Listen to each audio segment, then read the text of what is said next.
Hello दोस्तों, welcome to this channel. आज हम आप लोग को एसएससी का जो जीके जीएस का प्रैक्टिस है वो किए थे, तो वो हम करवाने जा रहे हैं। बहुत ही इम्पोर्टेंट क्वेश्चंस हैं। कुछ इसी तरह के क्वेश्चंस पूछे जाते हैं। ठीक, चलिए हम फर्स्ट क्वेश्चन से स्टार्ट करते हैं। जैसे कि फर्स्ट क्वेश्चन दिया है कि मौर्य काल का स्तंभ शीर्ष, जिसे शीर्ष भी कहा जाता है, कहाँ पर स्थित है? तो वो है सारनाथ में।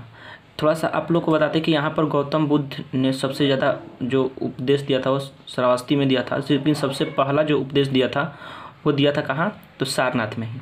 ठीक है, चलिए तो यहाँ पर है सारनाथ से कुछ रिलेटेड बातें। मौर्य समाज का जो संस्थापक है चंद्रगुप्त मौर्य है ना।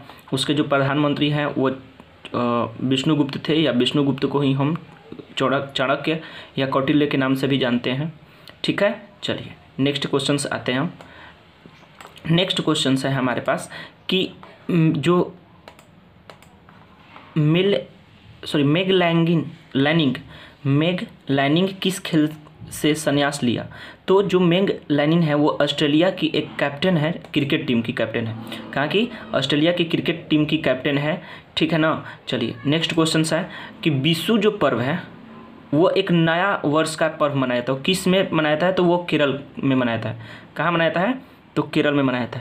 ठीक, नेक्स्ट क्वेश्चन है कि भारत छोड़ो आंदोलन को डैश ने डैश में भारतीय राष्ट्रीय कांग्रेस द्वारा अपनाया? तो महात्मा गांधी ने बॉम्बे में इसको अपनाया था।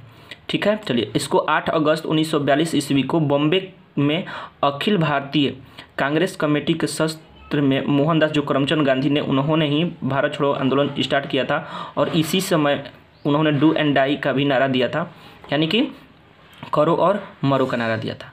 चलिए नेक्स्ट क्वेश्चन है 5 नंबर क्वेश्चन है कि जो क्लोरीन की विरंजक क्रिया किसके द्वारा होती है? तो वो होती है ऑक्सीकरण के द्वारा। किसके द्वारा? ऑक्सीकरण के द्वारा। जैसे कि क्लोरीन की विरंजक क्रिया एक ऑक्सीकरण अभिक्रिया है। इस विरंजक क्रिया के लिए इन्हें नमी की आवश्यकता होती है। हाइड्रोक्लोरिक और हाइपोक्लोरस अम्ल बनाने के लिए क्लोरीन जल के साथ अभिक्रिया करता है। जैसे यहाँ पर जो है वो जल के साथ अभिक्रिया कर। ठीक, तो ये ऑक्सीकरण हो जाएगा। क्या हो जाएगा? ऑक्सीकरण। चलिए नेक्स्ट क्वेश्चन है हमारे पास। नेक्स्ट क्वेश्चन है कि वित्त आयोग एक संवैधानिक निकाय है जो केंद्र सरकार और राज्य सरकार के बीच संबंधों को परिभाषित करता है। भारत का वित्त आयोग, पहला वित्त आयोग कब गठित हुआ था? तो 1951 में।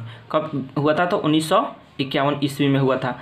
जो सबसे पहला थे वो डॉक्टर यागा वेणुगोपाल रेड्डी से पहले थे। ठीक, नंद किशोर वर्तमान में अभी वित्त आयोग के हैं। नेक्स्ट है वित्त आयोग और संवैधानिक एक निकाय है। ठीक है, चलिए वित्त आयोग अनुच्छेद 280 में के तहत उल्लेखित किया गया है। नेक्स्ट क्वेश्चन है चंपारण सत्याग्रह के दौरान नील की खेती किस नाम से पाई जाती थी? उसको हम 3 कठिया खेती के नाम से जानते हैं। 3 कठिया खेती के नाम से जाना जाता था। ठीक, चलिए नेक्स्ट है कि देखिए नील की खेती के लिए एक चंपारण एक महत्वपूर्ण स्थान था, है ना, जहाँ पश्चिमी जो बिहार राज्य में है। इसमें 3/20 भाग, मतलब 1 बीघा, जिसको हम 20 कट्ठा के बराबर होता है, तो वहाँ पर 1917 ईस्वी में यह आंदोलन प्रारंभ हुआ था। इसको रामचंद्र शुक्ल के द्वारा महात्मा गांधी को इनवाइट किया गया था। चलिए नेक्स्ट क्वेश्चन यहाँ पर निम्न विचार करें। जैसे ट्रेजरी बिल, राजकोष चालन, भुगतान पूंजी और आरक्षित निधि, अर्धोपाय अरिगम, यानी, और उसके बाद है चलान में। तो इसमें से केवल 2 ही जो है वो भारतीय रिजर्व बैंक की संपत्ति में शामिल होते हैं। चलिए इसके बारे में कुछ पढ़ लेते हैं। एक केंद्रीय बैंक वित्तीय स्थिति विवरण, बैलेंस शीट, इसमें विभिन्न कार्यों के रूप में मौद्रिक प्रतिधरण के रूप में और सरकार और बैंकों के बैंकर के रूप में इसका भूमिका का प्रतिबिंब है। भारतीय रिजर्व बैंक की संपत्ति और देनदारियों की संरचना लगभग अधिकांश केंद्रीय बैंकों द्वारा अपनी अपनाई गई बैलेंस शीट के अनुरूप होती हैं। ठीक, यहाँ पर भारतीय रिजर्व बैंक की संपत्ति है, जैसे रुपया प्रतिभूतियाँ यानी जिसको हम राजकोष चालान बोलते हैं, ऋण और आगमन बोलते हैं। नेक्स्ट है भारत का विदेशी मुद्रा भंडार, है ना, जैसे सोना वोना हो गया, चांदी हो गया, ये जो भी होता है IMF के द्वारा, तो ये चीज़। चलिए नेक्स्ट पे आते हैं हम क्वेश्चंस। नेक्स्ट क्वेश्चन है 9 नंबर कि वृद्धि हार्मोन किस ग्रंथि से स्रावित होता है? तो ये होता है पीयूष ग्रंथि से। हमारे पूरे शरीर में जो सबसे छोटा ग्रंथि है पीयूष ग्रंथि, इसी को मास्टर ग्रंथि के नाम से जानते हैं, जो हमारे ब्रेन में स्थित होता है ना, जो उसके ये जो मास्टर ग्रंथि के नाम से भी जानते हैं। तो यहाँ से ही वृद्धि हार्मोन क्या होता है, स्रावित होता है।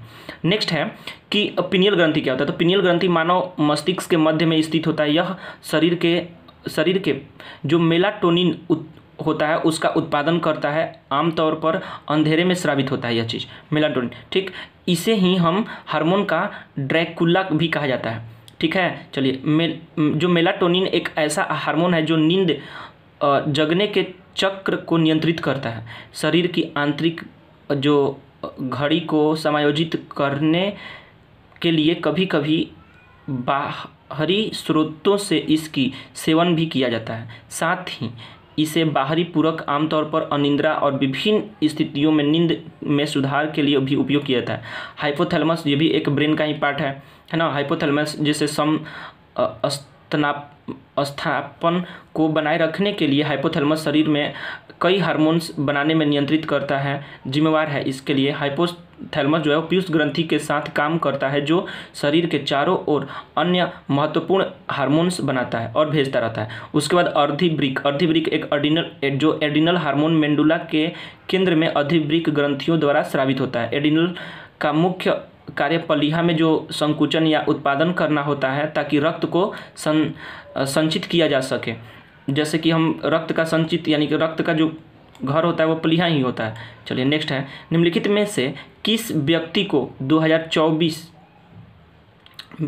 में गणतंत्र दिवस के रूप में अतिथि के रूप में क्या किया गया है? तो वो है इमैनुएल मैक्रोन को। किसको? इमैनुएल मैक्रोन को। इमैनुएल मैक्रोन जो है वो फ्रांस के एक राष्ट्रपति हैं, तो उन्हीं को 2024 के गणतंत्र दिवस के समारोह पर उनको बुलाया गया था। किनको? इमैनुएल मैक्रोन को। नेक्स्ट है, पर्यटन मंत्रालय द्वारा अंतर्राष्ट्रीय पर्यटन मार्ग कहाँ आयोजित किया जाएगा? तो वो किया जाएगा शिलोंग। हाँ, कहाँ? तो शिलोंग में। कहाँ किया जाएगा? तो शिलोंग में, है ना। चलिए, ये शिलोंग में इस चीज़ को अब जो अंतर्राष्ट्रीय पर्यटन मार्ट है उसको आयोजित किया जाएगा। तो इसमें है निम्नलिखित में से कौन सा वंश जो है वो सबसे पहले आया था?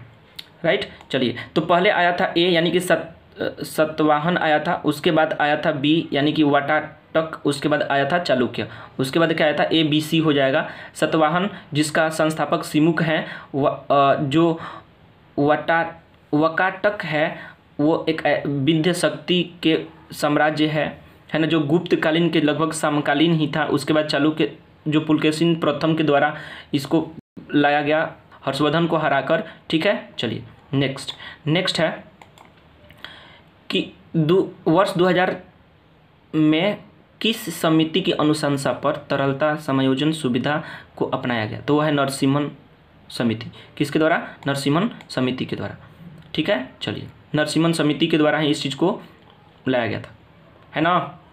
चलिए नेक्स्ट क्वेश्चन है हमारे पास कि ये गलत हो गया था, सॉरी, कि संविधान के अंतर्गत प्रदान किए गए समानता के अधिकार में से निम्नलिखित में से किस अनुच्छेद में शामिल नहीं है? तो वो हो जाएगा अनुच्छेद 20। क्या हो जाएगा? अनुच्छेद 20। चलिए नेक्स्ट आते हैं, तोरण का जो प्रतिरोध के पिंड की प्रवृत्ति को क्या कहलाता है? यानी कि जो तोरण का जो प्रतिरोध करता है, रुकावट डालता है, उसको हम जड़त्व कहते हैं। जो न्यूटन के फर्स्ट लॉ को ही जड़त्व के नाम से भी जाना जाता है। चलिए, यहाँ से जो सिंधु घाटी सिंधु नदी है वो सिंधु नदी मानसरोवर तिब्बत से निकलती है, जबकि गोदावरी जो है वो कहाँ से निकलती है? तो नासिक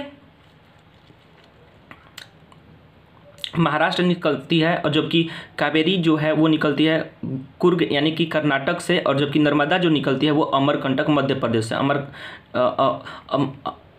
उसके बाद सोन नदी भी वहाँ से निकलती है।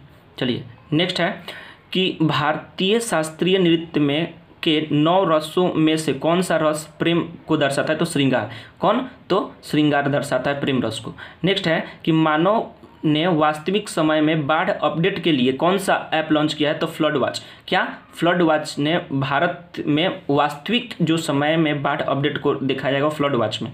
नेक्स्ट, रंध्र का खुलना और बंद होना किसके कारण होता है? तो ये होता है रक्षक कोशिकाएं। रंध्र का जो पत्तियों में जो रंध्र होता है यानी जिसको हम स्टोमाटा बोलते हैं, तो उसका जो बंद होना तथा खुलना जो होता है ना, वो होता है किसके कारण? तो वो होता है रक्षक कोशिकाएं के कारण। किसके कारण? रक्षक कोशिकाएं के कारण। चलो नेक्स्ट आते हैं कि यमुना नदी के तट पर दिन पन्नाह शहर का नींव किसने रखा था? तो हुमायूं। ऑफकोर्स हुमायूं है ना। दिन पन्नाह हुमायूं जो है 1530 ईस्वी से 1533 ईस्वी गद्दी पर बैठा, इसने यमुना नदी के तट पर दिन पन्नाह की स्थापना की थी। लेकिन 1540 ईस्वी में शेर शाह ने हुमायूं को हरा दिया और दिन पन्नाह को पूरी तरह से धराशायी कर दिया और अपनी राजधानी का निर्माण करा। ठीक है, चलिए नेक्स्ट आते हैं। यहाँ पर आप देख सकते हैं मुगल वंश के पहले बाबर, उसके बाद हुमायूं, तब अकबर, तब जहांगीर, तब शाहजहाँ बीच में, इधर शाहजहाँ बीच में भी आया था। ठीक, उसके बाद शाहजहाँ है, तब औरंगजेब है। उसके बाद छोटे छोटे जो राजा थे वो लोग आए और लास्ट में जो थे उनका नाम था द्वितीय।